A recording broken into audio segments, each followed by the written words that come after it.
En manchette aujourd'hui, des intempéries ferment des routes dans la région et des manifestants bloquent la voie ferrée à Rouyn-Noranda. Le TVA Nouvelles commence maintenant.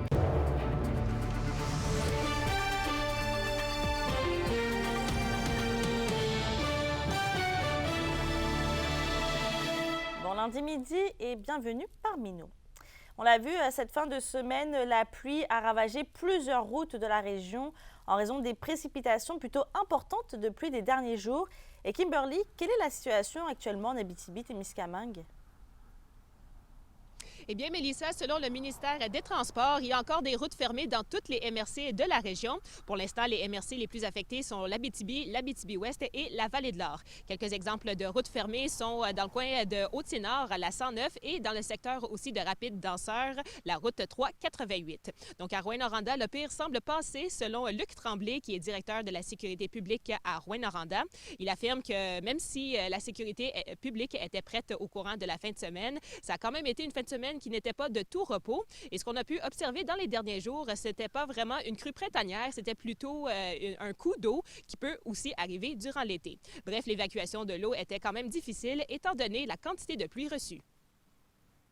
Il y a des résidences qui ont été isolées. Les travaux publics ont travaillé très fort là, tout le long de la fin de semaine parce qu'il y a eu des ponceaux des chemins de laver, des ponceaux là, de brisés, des ruptures au niveau des routes. L'eau s'évacue naturellement là, vers la rivière des Outaouais, mais tout ce qui est au nord arrive aussi vers la rivière Kenau-Jevis, le lac Kenau-Jevis, ce qui fait gonfler l'ensemble des cours d'eau, l'étendue qu'on appelle les 5 lacs. Même aujourd'hui, on croit que ça va légèrement augmenter, pas énormément, peut-être de quelques centimètres.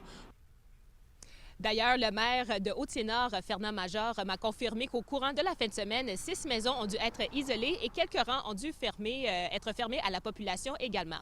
Bref, je vous dresse un portrait plus complet de la situation, oui, au bulletin de TVA de 18h. Merci Kimberly. La question du jour TVA, une présentation de Mobilier Bélan qui vous offre depuis plus de 50 ans un service de qualité et un grand choix de matelas mobilier électro au prix compétitif que vous recherchez. À la question du jour, on vous demande, avez-vous été affecté par les intempéries cette fin de semaine? Pour voter et commenter, rendez-vous au tvaabitibi.ca.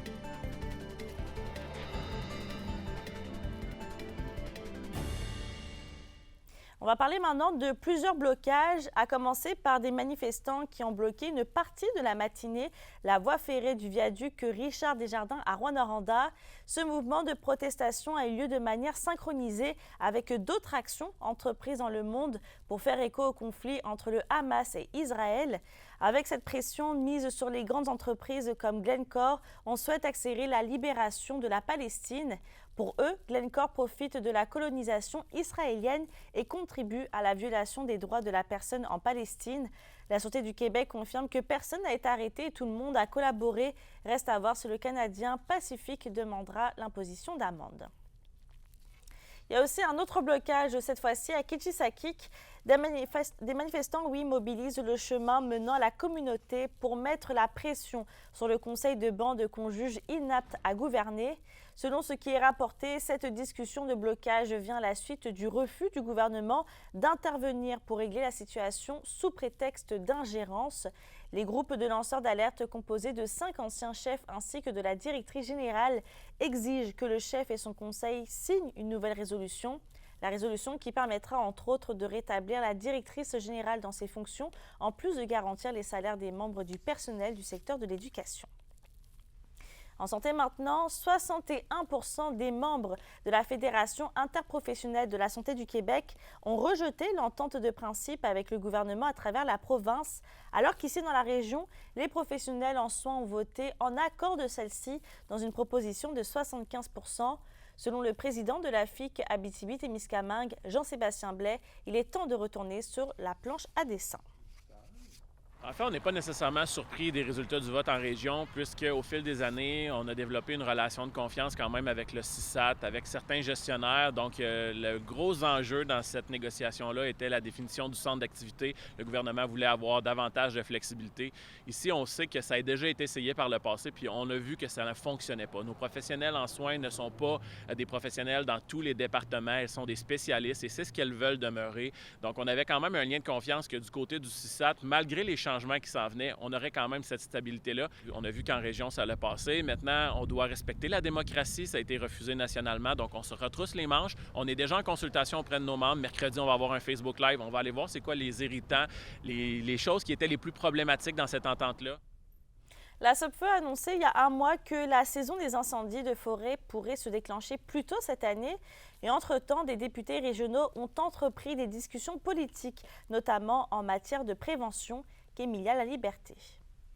La vaste démarche des 12 tables de réflexion sur l'avenir de la forêt a pris fin jeudi, alors que des représentants de plus de 40 organismes se sont réunis à Québec pour faire un compte-rendu. Le député de Rouyn-Noranda-Témiscamingue, Daniel Bernard, ayant largement participé au processus, est persuadé que les concertations seront bénéfiques sur l'aménagement futur des forêts. On va être capable de faire des choses pour vraiment mieux planifier notre forêt pour tous les ensembles d'usagers. Probablement que d'ici 1 an, 2 ans, on va voir des initiatives qui vont se mettre en place. Participer aux échanges a entre autres permis aux députés de constater l'engagement des acteurs du milieu forestier qui demandent une meilleure consultation régionale et une diminution des lourdeurs administratives. Je vous dirais, c'est plus, par exemple, dans la coordination des acteurs sur le terrain, une meilleure consultation. Qu'est-ce qui a beaucoup été souligné, là, globalement, c'est quand même une certaine lourdeur administrative. Et c'est là que les gens ils ont demandé beaucoup plus de prise de décision en région. De son côté, le député d'Abitibi-Est, Pierre Dufour, a lui aussi pu discuter des enjeux entourant les feux de forêt lors de la présence du premier ministre français Gabriel Attal jeudi à l'Assemblée nationale. On a fait état naturellement de la situation, de l'entraide que la France a donnée au Québec l'année passée pour la question des feux de forêt. Donc, ça permet justement de démontrer encore une fois la courroie de transmission qu'il y a entre la France et le Québec pour se donner un coup de main lorsqu'il y a des épreuves. Avec les 90 millions de dollars qui ont été accordés pour la protection des forêts dans le dernier budget provincial, la SOPFEU a annoncé cette semaine l'embauche de 80 nouveaux pompiers forestiers. Toujours selon le député Dufour, c'est une mesure bien rassurante pour le directeur général de l'organisation. Pour lui, c'est un peu une protection de voir un peu avec la prochaine saison. Donc, la SOPFEU reste toujours aux aguets, mais c'est quand même intéressant pour lui de voir le potentiel qui a été amélioré au niveau financier, au niveau de la SOPFEU. Emilia Laliberté pour RNC Nouvelles. Le réseau Libre Savoir de Rouyn-Noranda célèbre son 20e anniversaire aujourd'hui à l'Agora des Arts. L'Université du 3e âge en Abitibi-Témiscamingue présente leur spectacle de fin d'année. Les étudiants des classes de chant de chorale, guitare et ukulélé offrent au grand public leurs prestations et l'entrée est gratuite pour tous. Le spectacle d'aujourd'hui, je pense que c'est un couronnement du plaisir d'apprendre. C'est ça que je pourrais le nommer comme ça. Le plaisir d'apprendre toutes sortes de choses. Il y a des gens qui n'ont jamais touché au ukulélé, qui ont commencé. Il y a des gens qui n'ont jamais chanté en chorale, qui ont commencé. Et il y a des gens qui n'avaient jamais fait de la peinture, qui vont être là. C'est un rayonnement des étudiants et des professeurs qui ont été extraordinaires pour préparer ce spectacle. Ça représente énormément pour moi, mais ça représente beaucoup pour les gens qui y ont travaillé. J'ai été la bougie d'allumage, mais j'ai trouvé des bonnes batteries pour être capable, puis qui ont rechargé d'année en année le véhicule pour qu'il soit le plus performant possible. Et c'est une fierté pour tout le monde. Les Huskies repartent de Rouyn-Noranda avec un retard de 2 matchs.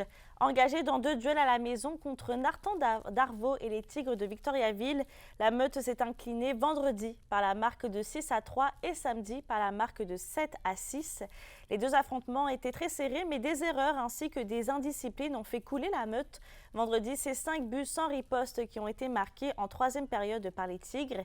Et alors que samedi, Samuel Savoie a réalisé une mise en échec par derrière, ce qui lui a valu une extrême inconduite et 5 minutes de pénalité permettant à Victoriaville d'inscrire 3 buts. Les Huskies se retrouvent donc en bien mauvaise posture, eux qui entament une série de 3 matchs au domicile des Tigres mardi. On va à la Sarre maintenant. Le centre de service scolaire du lac Abitibi a finalement trouvé un entrepreneur pour l'aménagement de la nouvelle piste d'athlétisme à la cité étudiante Paulino. Et c'est Thème Entrepreneur Général Damos qui a décroché le contrat au montant de 2,9 millions de dollars. Une entreprise de Mirabel avait aussi déposé une soumission à un coût plus élevé, soit environ 3,8 millions de dollars. Le projet inclut une piste de 400 mètres Et on rappelle que l'automne dernier, aucune soumission n'avait été reçue, forçant l'annulation du premier appel d'offres. Au curling maintenant, une équipe de la région se démarque à la Chine. L'équipe Le Lièvre, composée de Sylvain Le Lièvre, Philippe Desjardins, Benoît Odette et Louis Bessette, a terminé au premier rang du championnat provincial Colts 2024 qui se tenait ce week-end. La formation du club de curling de Noranda faisait partie de la vingtaine d'équipes présentes lors de la compétition.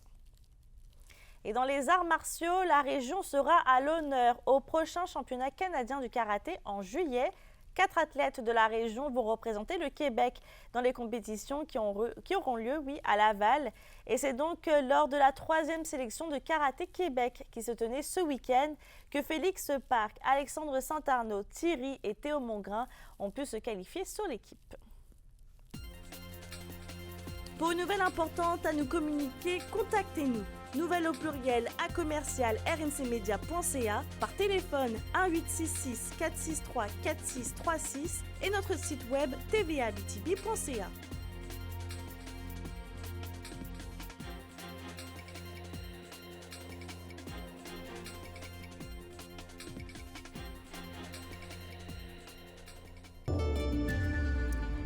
À la météo aujourd'hui, même si le soleil essaie de sortir, ce sera généralement nuageux avec un 40% de probabilité d'averse dans la région.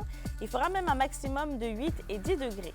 Pour ce soir et cette nuit, c'est le même scénario sur tous les secteurs, nuages avec un autre 40% de probabilité d'averse tôt ce soir. Ensuite, ce sera dégagé. Il fera un minimum de -5 et -4 degrés. Et je termine sur une nouvelle sportive. 7 frères de Sainte-Germaine-Boulay prennent part aujourd'hui au marathon de Boston. Il s'agit de Roland Benoît, Sylvain, Bernard, Jasmin, René et Alain Rancourt. Sur ce, je vous souhaite de passer une belle journée et on se retrouve tout à l'heure.